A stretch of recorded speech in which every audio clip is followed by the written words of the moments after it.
So as I've been going out and trying to find Tomix merch, I keep coming across model trains, whether it's Lionel or Bachmann. So I started to wonder, how did Tomix and friends get looped into all of this? Chapter 1. The History. The story begins in 1985, the same year that Tomix and Friends television series premiered. To coincide with the show's success, Hornby Railways released the very first Tomix and Friends model train range in OO Scale. Since OO Scale was already Britain's most popular model railway scale, Hornby was the perfect company to bring Tomix to life. The original lineup included Tomix, Annie Clarabelle, and a brake van. Soon afterward came Percy, James, Gordon, Henry, Toby, Doug, Diesel, and many more familiar faces. Hornby didn't just make locomotives, they also produced coaches, freight wagons, stations, signals, bridges, buildings, track packs, and complete train sets, allowing fans to recreate the Island of Sodor at home. For many British children during the 1980s, Hornby Tomix sets were their introduction to model railroading. As the 1990s progressed, Hornby's Tomix range began slowing down. Although a handful of new characters and accessories continued to appear, the pace of releases became much slower than it had been during the late 1980s. Several older models quietly disappeared from catalogs, while some accessories were discontinued entirely. By the end of the decade, it was clear that Hornby's Tomix line was no longer expanding as rapidly as was before. However, it remained popular enough to stay in production. In 2005, Tomix celebrated his 60th anniversary.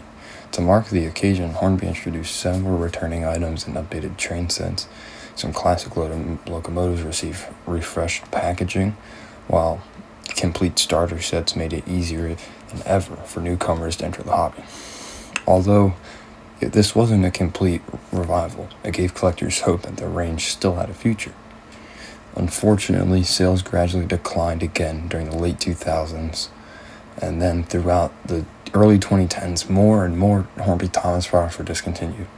Entire train sets disappeared. Accessories packs became harder to find. Many locomotives quietly left production. In 2014, Hornby officially ended its long-running Tomix and Friends range after nearly 3 decades. For many fans, it marked the end of an era. The following year, Hornby briefly returned with a much smaller Tomix range. However, a limited number of products remained available compared to the previous years. Then, in 2018, the line was discontinued indefinitely.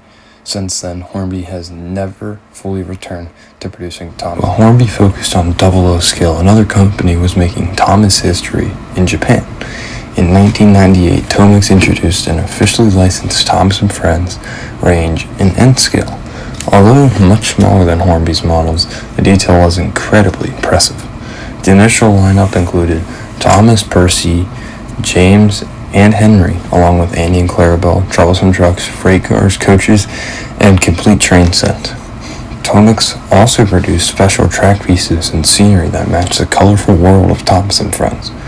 Unlike many other Tomix model train ranges, Tomix N Scale series has remained available for decades with the occasional reissues and updated sets. Today it remains one of the few officially licensed N-scale Tomix ranges still in production. During the early 1990s, another famous manufacturer entered the Tomix world. In 1993, Lionel introduced Tomix and Friends in OO Scale. These trains operated on Lionel's famous 3-rail track system and quickly became a success in North America. The larger size allowed for more impressive detail while remaining durable enough for younger operators. Eventually, Lionel expanded their range with Percy, James, Annie, and Clarabelle, troublesome trucks, cabooses, and other compatible starter sets. Holiday editions and special paint schemes also became popular with collectors. Unlike several other Tomix model trains, Lionel's OO Scale collection has remained available for more than 30 years and continues to receive occasional new releases. Lionel also experimented with G-gauge during the late 1990s. Tomix and James were produced in this larger outdoor scale Although beautifully made, the line never expanded beyond a few items, and by 2001, Lionel discontinued his G-gauge Thomas products, making them fairly uncommon today, because relatively few were produced and these models have become desirable among collectors.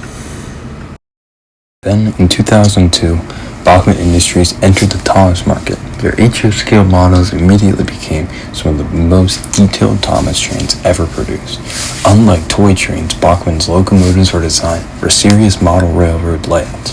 Tomix, followed by Percy, James, Gordon, Henry, Toby, Emily, Duck, Oliver, Rosie, Diesel, Salty, and many more, were some of the characters they had. The company also released coaches, freight wagons, cranes, stations, buildings, and accessories.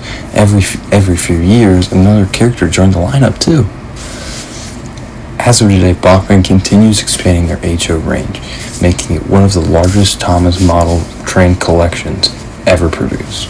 Then, in January 2009, Bachmann had announced that they had another agreement with Hit Entertainment to produce Tomix models in large scale. The first releases arrived a few years later. These locomotives were designed for outdoor garden railways and featured durable construction along with impressive detail. The lineup included Tomix, Percy, James, Emily, Toby, and several of rolling stock items eventually joined the lineup too.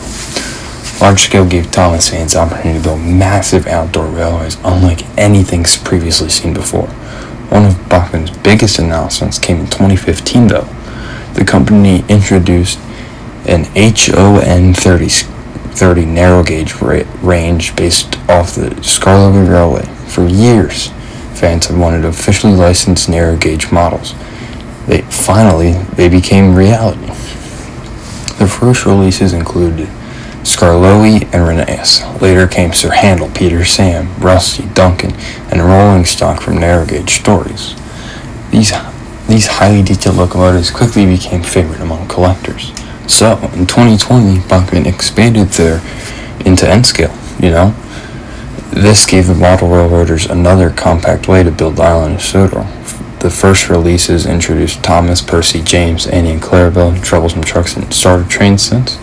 More engines and rolling stock have continued to appear, making Bachmann's N-scale range one of the newest additions to the Tomix model train family. Following, one of the rarest Tomix model train lines came from the German manufacturer Märklin. This line released in 2006, and the range was extremely limited. Only a small selection of products was produced before the line quietly disappeared. Because of this, Märklin Tomix items have become highly collectible and are rarely seen outside of Europe. Chapter 2, Specifics. Although we have talked about the companies that produce Tomix and Friends model trains, we haven't exactly looked at which characters they made, where they were sold, and how much they originally cost. So, let's look at each manufacturer and see the characters they made, where they were sold, and how much they originally cost. Starting with Hornby, they produced one of the largest Tomix model train ranges ever, released in OO scale. Throughout nearly 30 years of production, Hornby made Tomix, Edward, Gordon, James, Percy, Toby, Duck, Oliver, Snefty, Bill, Bet, Devious, Diesel, Airy, Bert, Emily, Spencer, Murdoch, Dart, Donald, Douglas, the Flying Scotsman, and D7010, who was later known as Bear in the Railway series. Along with locomotives, Hornby also released Annie and Clarabelle troublesome trucks, brake vans, passenger coaches, freight wagons, stations, signals, engine shed, level crossing, bridges, tunnels, and complete train sets. This allowed fans to recreate almost any scene from the television series on their own layouts.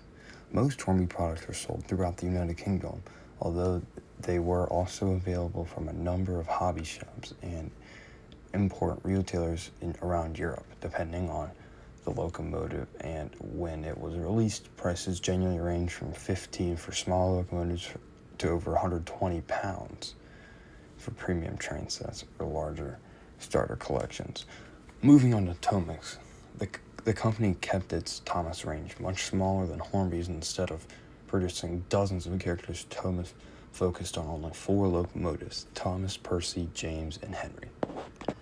However, that didn't mean the range was small. Tomix produced anti-enclosable troublesome trucks, freight wagons, coaches, special train sets, track packs, and scenery designed specifically for the Thomas range.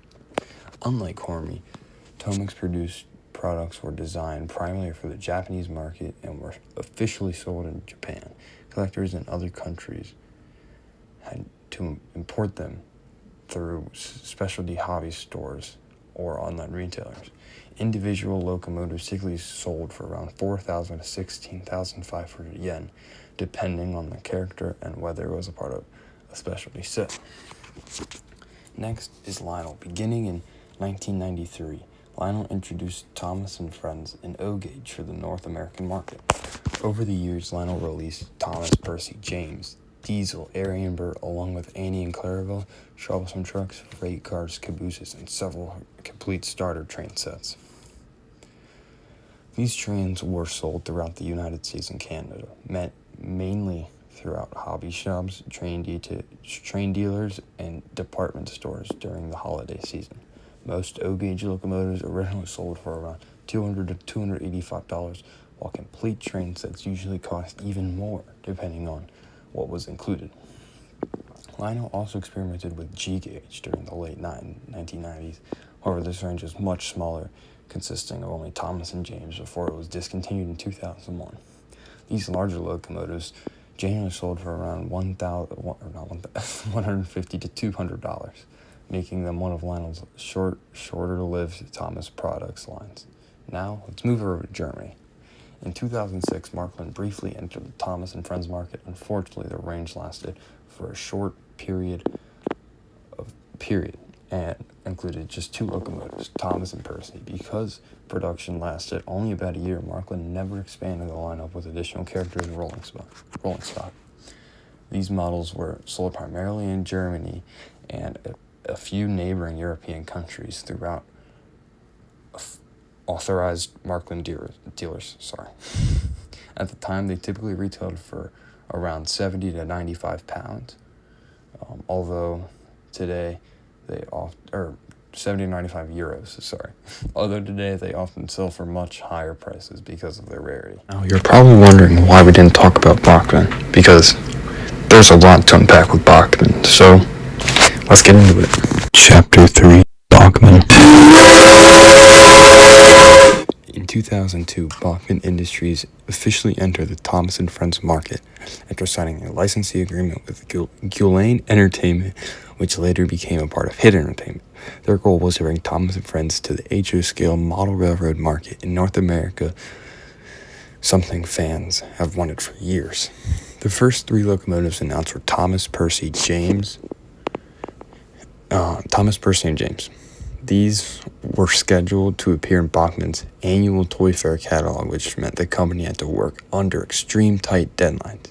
Because there wasn't enough time to finish engineering the first OO Scale models before the catalog had to be printed, Bachmann faced a major problem. Instead of photographing completed OO Scale locomotives, they used the Lionel O gauge Thomas model as a stand-in for the catalog photography.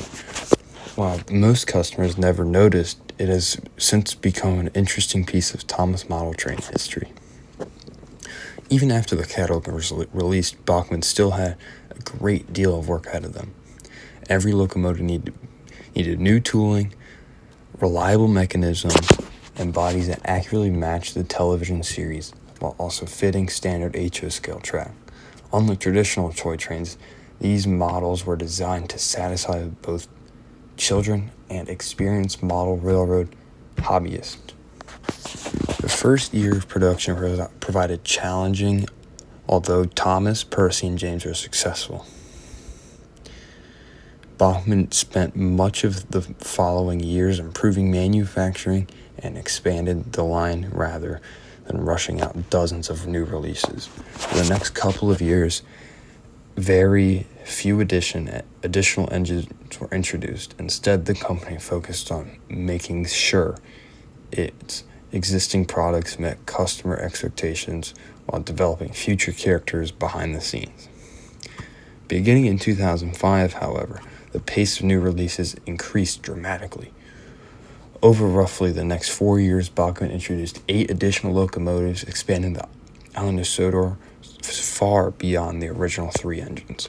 Characters like Gordon, Henry, Toby, Emily, Edward, and several others slowly joined the range, allowing collectors to build much more and complete layouts much better than they could before. Alongside the locomotives came anti-unclearable troublesome trucks, brake fans, freight wagons, passenger coaches, stations, engine sheds, crossing gates, signals, and other scenery pieces. Instead of simply selling locomotives, Bachmann was creating an entire Thomas model railroad system. As more characters were released, collectors became increasingly interested in completing the entire lineup. Every announce generated excitement within the Thomas community, especially because many fans had spent years hoping these characters would eventually become available. By the late 2000s, Bachmann had firmly established itself as one of the biggest names in Thomas model railroad. Another major announcement arrived. In 2009, Bachmann announced a new licensing agreement with Hit Entertainment to expand into large scale, often referred to as G-Scale. This allowed Thomas fans to build outdoor garden railways featuring their favorite characters. Unlike OO Scale, large-scale locomotives were significantly bigger, making them ideal for outdoor layouts and easier for younger children to operate. The first locomotives chosen for the range was Thomas, Percy, James, Toby, and Emily. Later, Diesel, Paxton, Winston, Annie Clarabelle, troublesome trucks, and several freight cars were added. However, one question collectors frequently asked was why Gordon and Henry never appeared in the large-scale range. Although Bachmann never officially ruled them out forever, many fans believe that their large size would have made them significantly more expensive to manufacture and sell than smaller locomotives like Thomas or Percy. As a result, Gordon and Henry never have produced in Bachmann large scale. Over time, Bachmann continues expanding its HO range while occasionally adding new large-scale products. Another major milestone arrived in 2015. Later that year, Bachmann introduced its HO N30 narrow-gauge range based on the Skarloey Railway. For decades, fans have requested official licensed models of the narrow-gauge engines. The first releases, however, included Skarloey and Renatus, followed by Sir Handel, Peter Sam, Rusty, Duncan, coaches, slate wagons, and additional rolling stock, just like the Taliesin Railway. The narrow gauge range quickly became one of Bachmann's most praised Thomas collections because it brought an entirely different part of Sodor to life. Then in 2020, Bachmann announced yet another expansion. This time it entered the world of N-Scale. Smaller than HO scale, N-Scale allows model railroaders to build much larger layouts while using up way less space. The first releases included Thomas, Percy, James, Annie and Clarabelle, and troublesome trucks, along with complete starter train sets. Since then, additional locomotives and rolling stock have continued joining the lineup, with several more announcements for future releases. At this point, Bachmann had become the only manufacturer producing Thomas and Friends modeled trains in HO scale, large scale, narrow gauge, and N scale simultaneously. That achievement alone made Bachmann unique in Thomas' history of model railroading. However, Bachmann's history has definitely not been perfect. One major criticism is that, as has followed the companies for years, is that its tendency to announce products long before they actually reach store shelves. In several cases, locomotives have been announced years in advance, only to experience repeated delays. Some products have remained on announcement lists so long that many collectors began wondering whether they were going to be released at all. Occasionally, planned products have quietly disappeared from catalogs altogether. Because of this, many Thomas collectors have become cautious whether Bachmann announces future models. Rather than assuming every announcement will become a finished product, many fans now wait until official production samples or release dates are confirmed. Despite these delays, Bachmann has still produced one of the largest Thomas model train collections ever created, with dozens of locomotive, coaches, freight cars, building, accessory, and train sets spread across multiple different scales. No other manufacturer has matched the size of its Thomas catalog. Even today, Bachmann continues announcing new products, showing that the company remains committed to expanding the Island of Sodor for model railroad enthusiasts. Whether every announced locomotive eventually releases production remains to be seen. But one thing is certain, Bachmann has played one of the biggest roles in model railroading Thomas and Friends history, and its influence on the hobby continues to this day. So you might be asking, what in the world am I talking about? Well, the amount of young Thomas viewers who have gotten into model trains or have model trains of their favorite characters have gone down a lot since the model seasons. Now, another question you might be asking is, then how did the decline start then? So here's what I think. So there are many causes to the decline in model Thomas, but the one we will be focusing on today is the actual stop in model use in the show. So let's start off where I think the decline started. August 30th, 2002, the buyout was officially completed, fully bringing Thomas and Friends under Hit Entertainment's control. Now, you might be wondering, if you're not a fan, how did this relate? Well, just 7 years later, models were fully faded out. So, as time went on, kids saw less and less and less models because, as they saw less, they didn't know that was an option. They didn't know that model trains existed, so they didn't even know they were a thing. Now, when it is all about All Legends Go, which is where we are now after the buyout of when Mattel bought Entertainment, it's so unrealistic that I don't even think kids even realize that model trains even are a thing. So now you're wondering, how do they stay in business, Because that's also a big concern. Well, that's because of fans, adults, model train enthusiasts that love the hobby. They buy it because it could have been what they dealt with when they were a kid, or fans like Thomas, like me. Alright, you guys, I hope you guys enjoyed today's video. If you did enjoy, please consider subscribing. I'm trying to become a somewhat decent big Thomas YouTuber, and a subscription would mean a lot. So I am working on a big project, and let's just say it will relate to the next couple videos. So next week's video will be about my Bachmann collection, and then the week's following video will be a surprise, and that video it's a big video that I will literally be starting working on. I'm finishing this up on Sunday, so literally on Monday I will be starting with this new project that I'm working on, and hopefully you guys will enjoy. But I'm gonna stop talking, and here's where I got all the videos from.